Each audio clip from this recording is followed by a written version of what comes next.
পড়াশোনায় খুব ভালো, মাত্র 2 নম্বরের জন্য নাম ওঠেনি মেধা তালিকায়। তার পাশাপাশি এবার সেই তনয়ায় বাঁকুড়ার জন্য নিয়ে এলো বড় এক সাফল্য, তাও আবার সুরের মূর্ছনায়। গান গিয়ে রাজ্যের একটি জনপ্রিয় গানের রিয়ালিটি শোতে প্রথম স্থান অধিকার করল বাঁকুড়ার পাঁচবাগার বাসিন্দা এবং কলেজ পড়ুয়া সর্বজিতা সিনহা। রাজ্যের বিভিন্ন জেলা থেকে আগত 18 জনের মধ্যে এই বিশেষ প্রতিযোগিতায় সেরার সেরা মুকুট পড়েন সর্বজিতা। বাঁকুড়ার ভাদুল গ্রাম থেকে বাঁকুড়া শহর হয়ে কলকাতা কাঁপানোর এই অভিযান যথেষ্ট চমকপ্রদ। সর্বজিতার বাবা পেশায় শিক্ষক সন্দীপ সিনহা বলেন, যারা ভালো গান করে তারাও পড়াশোনায় ভালো হয়। অর্থাৎ কন্যা সর্বজিতার এই বহুমুখী প্রতিভায় খুব একটা অবাক নন তিনি আরো বলেন যে ছোট থেকে গান ছাড়া থাকতে পারত না সর্বজিতা। গানের প্রতি তার অগাধ ভালোবাসা। প্রথম বড় সুযোগ আসে 2019 সালে।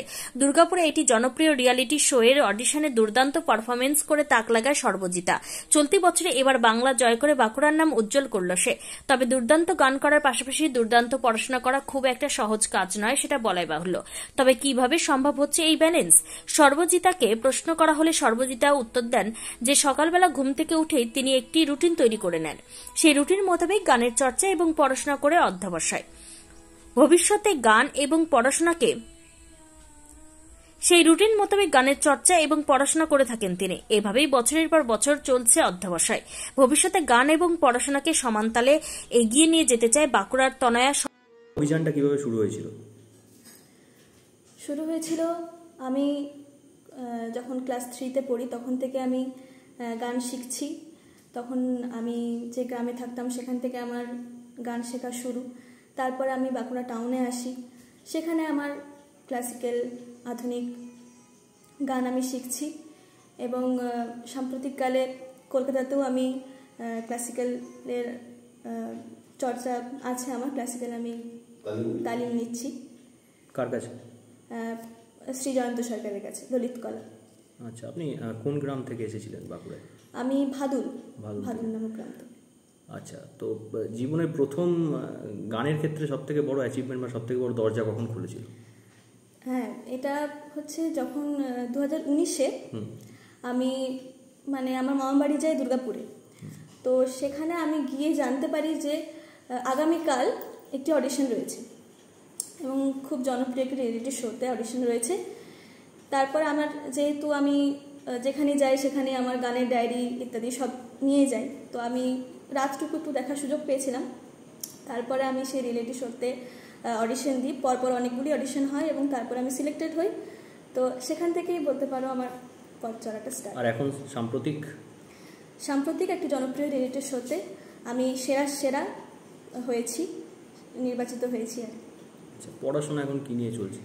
পড়াশোনা এখন আমার ফার্স্ট ইয়ার চলছে। আমি কলকাতাতে যোগমায়া দেবী কলেজে পড়ছি, জিওগ্রাফি অনার্স। আপনার বাবা একটা কথা বললেন যে আপনি 2 নম্বরের জন্য স্ট্যান্ড করতে পারেননি উচ্চ মাধ্যমিক। হ্যাঁ, তার মানে পড়াশোনাটার ক্ষেত্রেও সমান মনোযোগ দিতে হয় বা দেন আপনি, তো এই ব্যালেন্সটা কিভাবে হয়?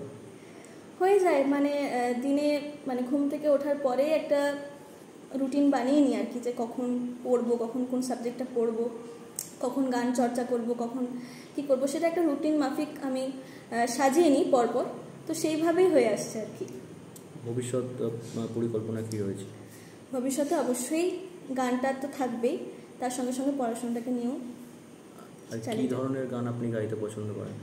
আমি সব ধরনেরই গান গাই। আমি রবীন্দ্রসঙ্গীত, নজরুলগীতি, আধুনিক, এখনকার দিনের মডার্ন সং সব কিছুই আমি ট্রাই করি। ফোক সং, বাঁকুড়ার ভাষার গান, সেগুলো কি করেছেন? হ্যাঁ।